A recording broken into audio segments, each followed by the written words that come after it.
Back on tariffs, last night President Trump said there will be a little disturbance, but we're okay with that. Can you put a dollar figure amount on how much the average American family should expect to pay as this disturbance? And why should Americans be okay with that when so many are already struggling to pay the bills?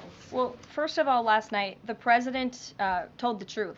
And he was realistic, and he level set with the American people. And I think, frankly, it's very refreshing, and everybody in this room should be very grateful that we have a president who tells the truth about the reality of the economic situation that we are in, unlike the previous president who lied to everybody's faces, saying inflation was transitory, saying it was under control, saying that the border was secure, when none of that was true.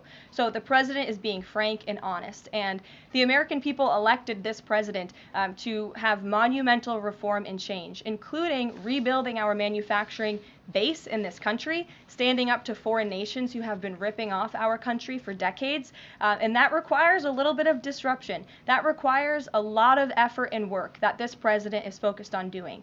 With that said, as the president said last night, his administration is wholeheartedly committed, of course, to ending the inflation nightmare caused by the Biden administration. Look at the deregulation efforts.